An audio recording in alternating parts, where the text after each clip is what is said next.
ফিরে এলাম বিরতির পরে। চ্যানেল ওয়ানের বই আড্ডা লিকার চা অনুষ্ঠানে আজ সন্ধ্যায় আমাদের সঙ্গে রয়েছেন অভিমন্যু মাহাতো, কবি সাংবাদিক অভিমন্যু মাহাতো।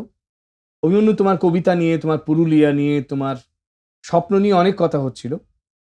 তো তুমি তো সাংবাদিকতা করো পেশাগত কারণে, জীবিকার কারণে।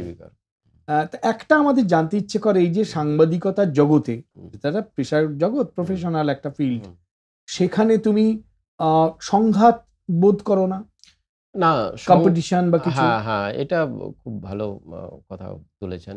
সংঘাত তৈরি আমার ক্ষেত্রে সেটা হয় না। মানে এই জগৎটার সঙ্গে সাংবাদিকতা প্লাস লেখালেখির জগৎটা সম্পূর্ণ বিপরীত জায়গা। অনেকের ক্ষেত্রে সংঘাত দেখা যায়, কিন্তু আমার ক্ষেত্রে যেটা হয়েছে যে আমি একসময় ফিল্ডে সাংবাদিকতা করতাম, জেলায় জেলায় সাংবাদিকতা করতাম। তার ফলে আমি বহু ঘটনার সাক্ষী। এবার সেই ঘটনাগুলো আমার কোথাও লেখার উপাদান হিসেবে এসছে। মানে আমি কবিতা লেখালেখি, কবিতা লেখালেখির ক্ষেত্রে বা অন্যান্য আমার গদ্য টদ্য ইত্যাদির ক্ষেত্রে সেইগুলো আমার উপাদান হিসেবে এসেছে। তার ফলে আমি সেখানে সমৃদ্ধ হয়েছি। এইটা আমার ক্ষেত্রে একটা। আচ্ছা, তোমার যে গদ্য, তুমি কি ধরনের গদ্য লিখেছো?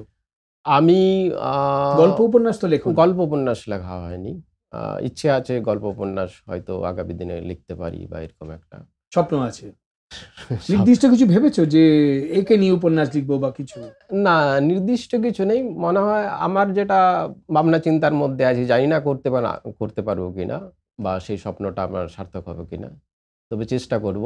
আমার নিজের কথা বলা, আমার নিজের বেড়ে ওঠা, আমি যে পরিবার থেকে উঠে এসেছি, বা আমার ওখানকার চারপাশ, এই সব মিলিয়ে একটা।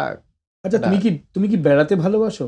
হ্যাঁ, এই যে সাহিত্য একাডেমির আমন্ত্রণে ভোপালে গিয়েছো ইন্টারন্যাশনাল লিটারি মিটে অংশ নিতে, তুমি তো আজ ভীমবেটকা, কাল ওই পুরনো ভোজরাজার মন্দির এসব করে বেড়াচ্ছো। হ্যাঁ, দর্শকদের এই প্রসঙ্গে জানিয়ে রাখি, ভীমবেটকা যখন আমরা গিয়েছিলাম তখন শিবাশিসদার সঙ্গে, না সে তো ছিলামই, হ্যাঁ ছিলাম।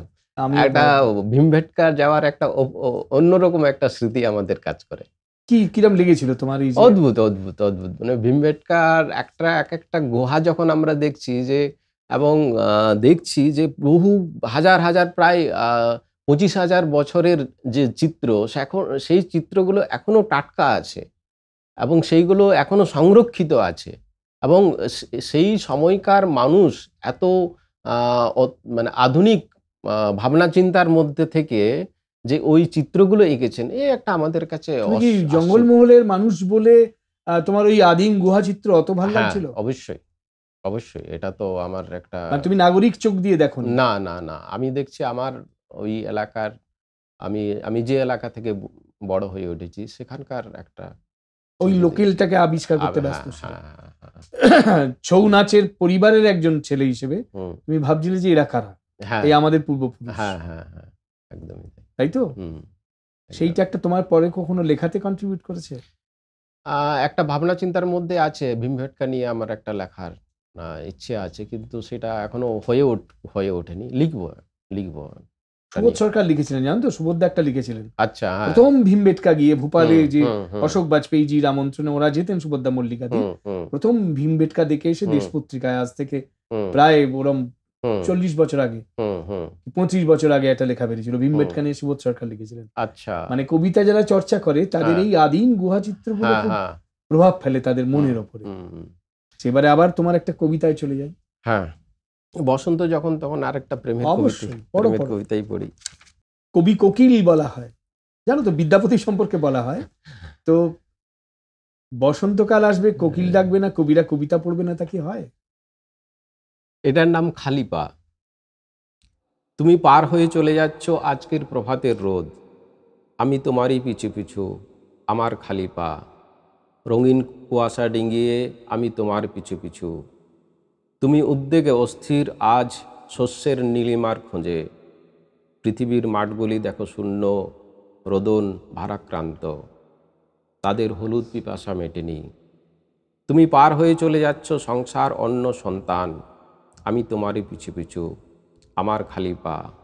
রাস্তা লিখছে ঠিক যেটুকু লিখে ফেলা যায়, এর ভেতরেই কোথাও আমার উৎস আর মৃত মুখের কাহিনী। খালি পা কেন? মানে এইভাবেই ভালোবাসতে হয় ভালোবাসার জন্য?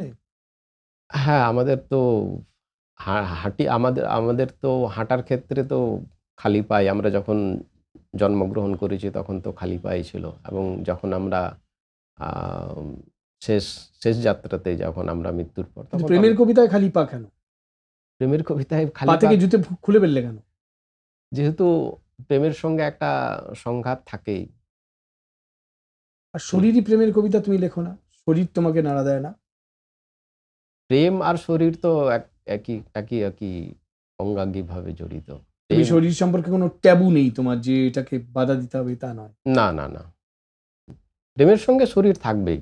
মানে প্রেমের উল্টো পিঠেই হচ্ছে শরীর। শরীরের উল্টো পিঠ প্রেম। সেভাবেই প্রেমের কবিতায় শরীর থাকতেই পারে। থাকতেই পারে। তেমন কোনো অনুষঙ্গের কবিতা আমাদের শোনাতে পারো? না, শরীর আ কে নিয়ে আ সেরকম লেখা আমার এই মুহূর্তে এই বইগুলোতে আছে কিনা নেই। তবে আরেকটা প্রেমের কবিতা আমি পড়তেই পারি। পড়ো। তুমি বুঝবে না, বুঝবে না ছেড়ে যাওয়ার যন্ত্রণা। ক্রমাগত মৃত্তিকা ধসে পড়ছে, অগোছালো ঘর কাঁপছে। এই বাদলা দিনে ঘরে চাবি দিলাম না, অন্য কেউ এসে এই ঘরকে আপন করে নেবে। তুমি কি আমার জন্য একই ভয় করছো? ৬ ঋতুর বাঁধনি নিয়ে থাকবে। গলির ভিতর লবণাক্ত জল ভেসে যায়, ক্যালেন্ডারে ছুটির দিন চিহ্নিত নেই। সন্দেহ নেই ভাঙছে ব্রহ্মদেশ, তার ঘাতক শব্দ একটু টের পেলাম। আমায় আগলে রাখো একাহারি, যেন কিছুই না ভাঙে, যেন নাগাল পায় শুধু কানোর ডহর। অভিমন্যু, তোমার আগামী পরিকল্পনা কি? আমার পরিকল্পনা অনেক থাকে, কিন্তু একটাও বাস্তবায়িত হয় না। তো আ কবিতা লিখে যাব, তার সঙ্গে একটু গদ্যের দিকে যদি ঝুঁকি, সেটা একটা ভাবনা চিন্তা আছে। উপন্যাস লিখবে বললে তো, হ্যাঁ, হ্যাঁ। নিজের জীবন আশ্রিত কোনো হ্যাঁ, উপন্যাস তুমি লিখতে চাও। হ্যাঁ, হ্যাঁ, আর যেমন তুমি কুরমালি ভাষায় রবীন্দ্রনাথের গীতবিতান অনুবাদ করেছো, হ্যাঁ। তেমন কি কিছু করতে চাও? বড় ধরনের কাজ? আমার ভাবনা চিন্তার মধ্যে আছে। আ শঙ্করবাবু তখন বলেছিলেন, আ গীতাঞ্জলি যখন অনুবাদ করছিলাম, তখন উনি বলেছিলেন যে আরো কিছু যদি রবীন্দ্রনাথের আ কিছু কাজ করা যায়, কুড়মালিতে অনুবাদ করা যায়, সেটা করার ভাবনা চিন্তার মধ্যে আছে। তুমি তো আমি তো জানি ব্যাপারটা। তুমি কি শঙ্করবাবুকে শুনিয়েছিলে? শঙ্করবাবু পড়েছিলেন না তুমি পড়ে শুনিয়েছিলে? না, আমি পাণ্ডুলিপিটা আমি দিয়েছিলাম, এবং পাণ্ডুলিপিটা পুরোটাই দিয়েছিলাম। বাংলায়? হ্যাঁ, হরফে? বাংলা হরফে। তারপরে উনি বললেন যে, আমার কাছে রেখে যাও। আর একদিন ডেকে বললেন যে, "আমি তো অ পুরো বুঝতে পারছি না। তুমি আমাকে ২-১ টা পড়ে শোনাও।" তো আমি ৪-৫ টা লেখা উনাকে পড়ে শুনিয়েছিলাম। মানে ওই কুড়মালি ভাষাতেই। তো তো উনি, ভূমিকা লেখার অফারটা তুমি দিয়েছিলে না উনি নিজে বলেছিলেন যে না, লিখবে? না, না, আমি বলেছিলাম। আমি অনুরোধ করেছিলাম। খুব ভালো। হ্যাঁ, আমি অভিমন্যু মাহাতো কুরমালি ভাষায় রবীন্দ্রনাথের গীতবিতান অনুবাদ করেছেন। পুরুলিয়ার ছেলে অভিমন্যু মাহাতো। তিনি সর্বভারতীয় পুরস্কার, যুবা পুরস্কার পেয়েছেন এবং শঙ্খ ঘোষ তাঁকে খুব স্নেহ ভরে তার কুরমালি ভাষায় করা রবীন্দ্রনাথের গীতবিতান অনুবাদের ভূমিকা লিখে দিয়েছিলেন এবং শঙ্খবাবুকে বলেছিলেন রবীন্দ্রনাথ দিয়ে আরো অনুবাদ করতে, তাই তো? হ্যাঁ, হ্যাঁ। এইটা আমাদের আজকের শেষ। এরপরে আর কথা হবে না। তোমাকে অনেক ধন্যবাদ। তুমি হ্যাঁ, আমাদের আপনাকেও সঙ্গে ধন্যবাদ। অনেক কথা বললে। দর্শকদেরও নমস্কার। সকলকে নমস্কার।